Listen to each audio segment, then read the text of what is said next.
ఇక Kaleshwaram project CBI విచారణపై BRS దృష్టి సారించింది. మధ్యాహ్నం ఎర్రవెల్లి ఫామ్ హౌస్కు పార్టీ వర్కింగ్ ప్రెసిడెంట్ కేటీఆర్ వెళ్లనున్నారు. నిన్న అసెంబ్లీలో జరిగిన తీరుతెన్నులను కేసీఆర్కు వివరిస్తారాయన.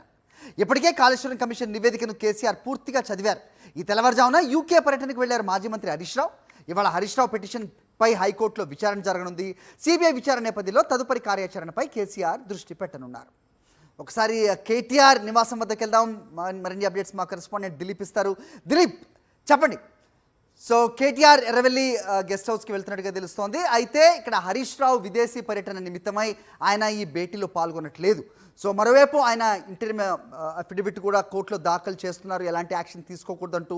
గతంలో అయితే వ్యతిరేకంగానే కోర్టు నుంచి ఆర్డర్స్ వచ్చిన నేపథ్యంలో ప్రస్తుతం దాని మీద కూడా ఉత్కంఠ నెలకొంది. ముఖ్యంగా నిన్న జరిగిన సభలో తీరుతెన్నుల గురించి కేసీఆర్కి వివరిస్తారని తెలుస్తోంది. ఏంటి మీ దగ్గర ఇన్పుట్స్? ఎవరెవరు ఈ భేటీలో పాల్గొనబోతున్నారు? అప్డేట్ చెప్పండి.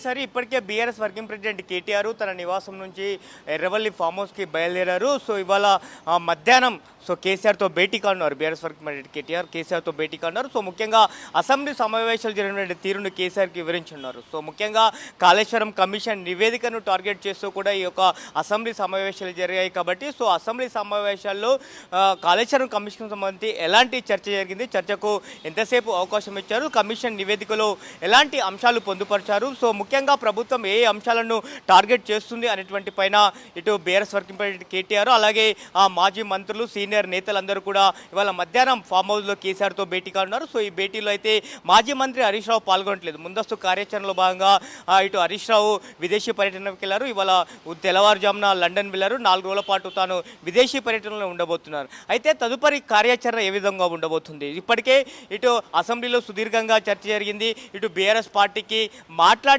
అవకాశం ఇవ్వట్లేదు సభ్యులకు అనేటువంటిది బీఆర్ఎస్ పార్టీ ఆరోపిస్తూ సభను వాకౌట్ చేసింది.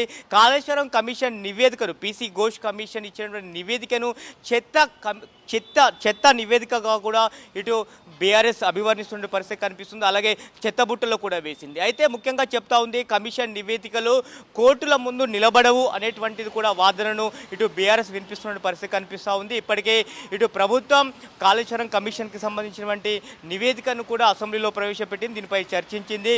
ఫర్దర్గా సిబిఐ ఇన్వెస్టిగేషన్ను కోరుతుంది ప్రభుత్వం. సో ఈ నేపథ్యంలో ఎట్లా ముందుకు వెళ్ళాలి, ఏ అంశాలపైన మనం ముందుకు వెళ్ళాలనే దానిపైన కూడా ఇవాళ కేటీఆర్ భేటీ కానున్నారు. అలాగే హైకోర్టుకు వెళ్ళినటువంటి కేసీఆర్ పిటిషన్లు కూడా మరోసారి ఇవాళ హైకోర్టులో బెంచ్ ముందుకు రాబోతా ఉన్నాయి. సో హైకోర్టు తీర్పు కూడా ఎలా ఉంటుంది? సో గతంలోనే ఇటు వీళ్లకు వ్యతిరేకంగానే అయితే కోర్టు తీర్పునిచ్చింది. సో మరోసారి ఎందుకంటే జస్టిస్ పీసీ ఘోష్ ఇచ్చినటువంటి కమిషన్ నివేదికను ఇటు హైకోర్టు తప్పు పడుతుందా లేదా అనేటువంటిది కూడా ఒక ఆసక్తిగా ఉన్నటువంటి పరిస్థితి కనిపిస్తుంది. కాబట్టి ఇటు ఫర్దర్గా ప్రభుత్వం ఏ నిర్ణయం తీసుకున్నా దాన్ని తిప్పికొట్టేలా కూడా ముందుకు వెళ్ళాలి అనేటువంటి కార్యాచరణపైనే ఇటు బీఆర్ఎస్ వెళ్తున్నట్టుగా తెలుస్తోంది. కేసీఆర్గా ముందు ఎట్లా వెళ్ళాలి అనే దానిపైన కేసీఆర్ దృష్టి పెట్టారు. ఇప్పటికే కమిషన్ నివేదికను కూడా పూర్తి స్థాయిలో ఇటు కేసీఆర్ కూడా చదివినట్లుగా తెలుస్తూ ఉంది. కమిషన్ కూడా కేసీఆర్ని తప్పబడుతూనే నివేదిక ఇచ్చినట్టుగా అయితే మనం చూస్తూ ఉన్నాము.